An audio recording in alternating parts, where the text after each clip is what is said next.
The NDAA just released the largest defense budget in U.S. history, nearly $886 billion. That's billion with a B. My name is Greg Tomchic, CEO here at Valor Cyber Security, and I'm extremely excited about this session specifically to kick off 2026 to talk about what does this historic spending mean for defense contractors in the ecosystem or businesses trying to get into the Department of Defense and to grow their business in this ecosystem. As we all know, governments do not spend almost $1 trillion, that's $886 billion, unless they believe the threat landscape has really fundamentally changed. And we've talked about that over the past 4 years here at Valor, about how the threat landscape's changed and what you can do about it to create meaningful business growth. That's cybersecurity as a competitive advantage, and to find your unique value path in this ecosystem. This is not about just military spending. It's ultimately the roadmap for where we're headed as a country here in the United States. And if you understand what this investment is signaling, like we do and like we speak about with our partners each and every day, there are clear ways that your organization can benefit from it, align with it, and avoid being exposed by it. And that's why we exist here at Valor, because we see a lot of companies get exposed before they have the opportunity to have the light bulb moment to ultimately use it as their competitive advantage versus their biggest disadvantage. And that's what we're going to talk about here today. A lot of companies are still operating on outdated business and business protection models. And we believe that we've cracked the code on the strategic advantage that comes from doing business, and that is ultimately doing cybersecurity the right way, that is right sized for this time in history. And we could not be more excited about where things are headed with this new approval going through of $886 billion. I mean, it's not the size of the dollars. That's not what we run after. We run after the opportunity that this creates for our customers, the defense contractors that we serve, that are growing, the support that this budget will give them,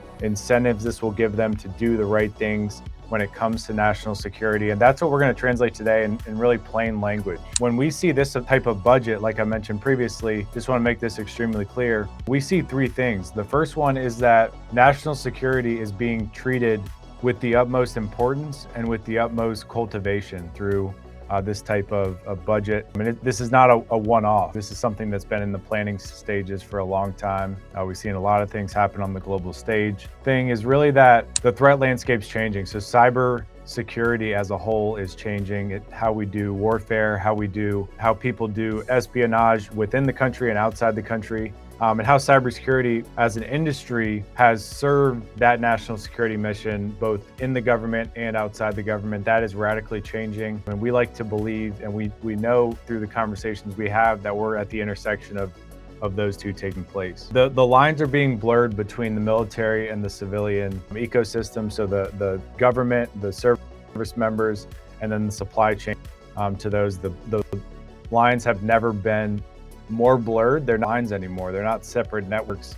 They're intermingling. And I believe things need to change in order to recognize that connection that is really taking place between those what have traditionally been two different parties. They're really becoming one. So the threats at the intersection are becoming more and more real. This type of investment also implies one reality that is very important to us that we talk about each and every week, is that adversaries are already operating inside of the networks, inside the supply chain, and defense has to assume that there is persistent contact by those nation states within our networks. That is the one reality, one assumption, that if you walk away with anything today, it's that blurred line that these threat actors are already contacting the information that we do not want them to contact, or they're seeing the information and using that information to their advantage.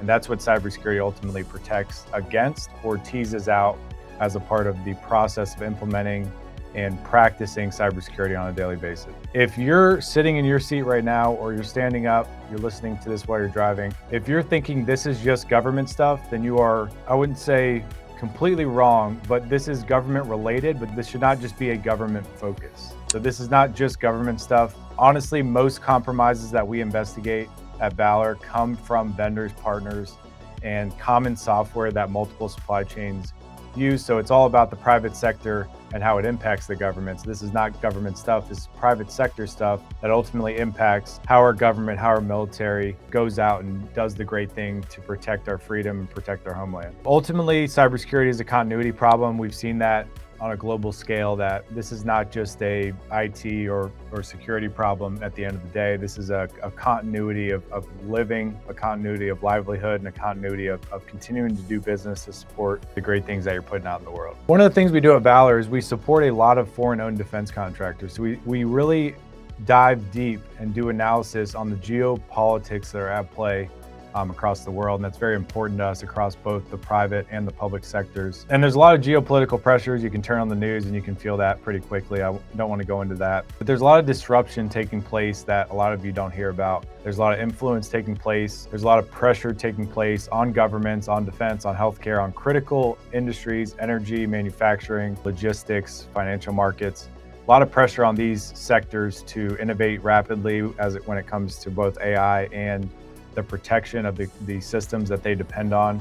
One of the threat scenarios that we commonly speak about when we're in large organizations is the electric grid going down, which impacts cellular networks, electric cars, impacts networks, it impacts the lights that we have in buildings. We threat model these types of scenarios so people can see the multi-impact nature of these types of threats. And we really want to make sure that you walk away from this session with a renewed focus on what the threat is so that you can start to take action in your unique corner or value chain of the world. There's a legacy cybersecurity model, which we talk about very frequently, which is all based around tools and technologies. You need tools and technologies, but you also need governance of those tools and technologies that are being used. Governance around the electric grid, the sensors being used, the data that's being ingested, the systems that can be taken down that impact cities and countries at the end of the day. A lot of companies are still thinking if we pass audits, because there's still a compliance focus when it comes to cybersecurity, then we're secure. And that is not,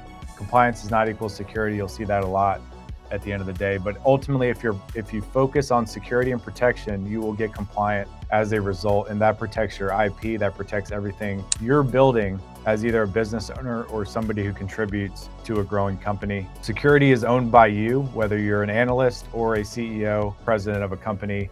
No matter what your role, since this industry became mainstream, I'd say about 2014, 2015, it became real for me in 2016. Obviously, the government has done it for years, but we ultimately like to each year reconsider and challenge all of the perceptions and status quo that's taking place across the industry that we really care about and deliver on each and every day.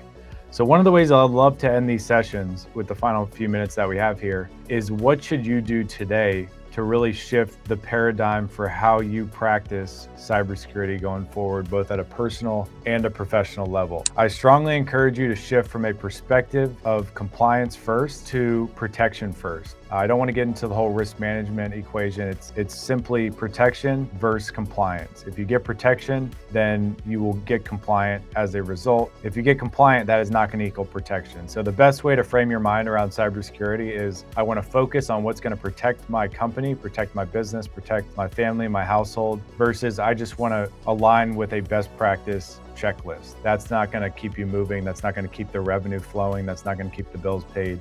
So that's the first shift I encourage you at any level of an organization or any level of life that you're at, is to shift your perspective from protection first and then compliance. Don't focus on perfection. So when I say protection and perfection, sometimes those can get mixed up over the interwebs here, but protection is actually putting things in place that are going to minimize the likelihood of something bad happening to you. A lot of companies, a lot of individuals are focused on protection. You need to build strength, you need to build defense, you need to build layers of protection over time. This is not something where you strive for perfection immediately. It never takes place that way. For some companies, it takes 2-3 years to even get to that state where they feel protected. And it's a journey, not a destination. That's a key point here. Continuous visibility and validation. One of the biggest questions that we're addressing in 2026 is, are the protections we've helped our clients and will help our clients put in place working as intended? Are we detecting things appropriately? Do we know when things fall behind from either a technical or a governance perspective? So I encourage you this year